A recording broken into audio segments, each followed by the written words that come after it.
US President Donald Trump hailed the ceasefire understanding between India and Pakistan following 4 days of intense hostilities after the Pahalgam terror attack on April 22nd. Trump said the aggression between the two nuclear-armed neighbors could have led to the deaths of millions. It was on Saturday evening that Donald Trump announced via a social media post that India and Pakistan had agreed to end their military actions against each other following US mediated talks. In another and fresh post on Truth Social, Donald Trump praised India and Pakistan for halting military actions and offered to mediate on Kashmir. He said, quote unquote, "I'm very proud of the strong and unwaveringly powerful leadership of India and Pakistan for having the strength, wisdom, and fortitude to fully know and understand that it was time to stop the current aggression that could have led to the death and destruction of so many and so much. Millions of good and innocent people could have died. Your legacy is greatly enhanced by your brave actions. I'm proud that the USA was able to help you arrive at this historic and heroic decision. While not even discussed, I'm going to increase trade substantially with both of these great nations. Additionally, I will work with you both to see if after 1,000 years a solution can be arrived at concerning Kashmir. God bless the leadership of India and Pakistan on a job well done."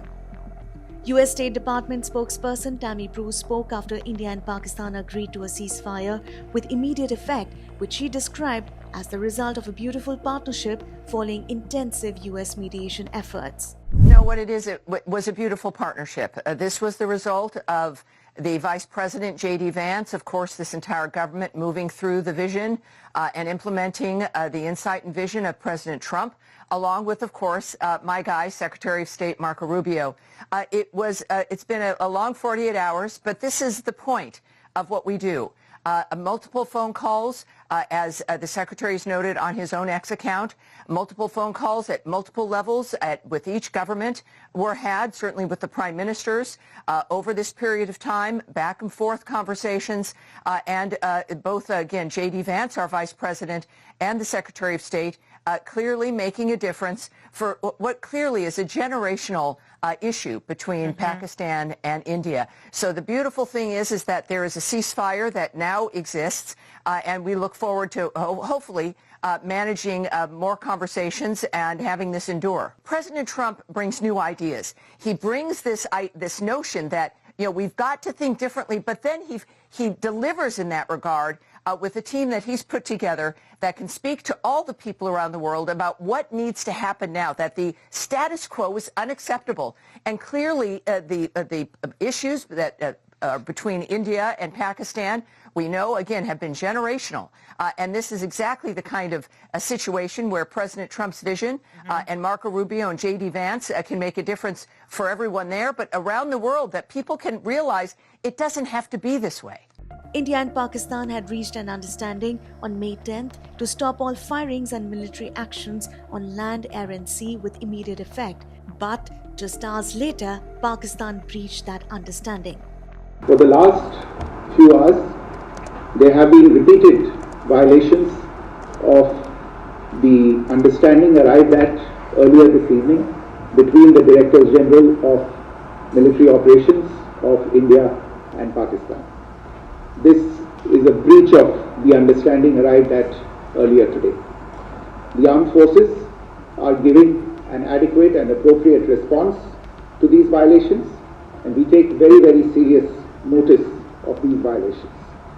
We call upon Pakistan to take appropriate steps to address these violations and deal with the situation with seriousness and responsibility. The armed forces are maintaining a strong vision on the situation. They have been given instructions to deal strongly with any instances of a repetition of the violations of the borders along the international border as well as the line of control. Earlier on Saturday, Mistri had announced the ceasefire understanding was reached after a phone call from the Director General of Military Operations of Pakistan to his Indian counterpart. I have a very brief statement to make. Following that, as you know, there will be a briefing by my colleagues from the military. The Director General of Military Operations of Pakistan called the Director General of Military Operations of India at 15:35 hours earlier this afternoon. It was agreed between them that both sides would stop all firing and military action on land and in the air and sea with effect from 1700 hours Indian Standard Time today. Instructions have been given on both sides to give effect to this understanding. The Directors General of Military Operations will talk again on the 12th of May at 1200 hours.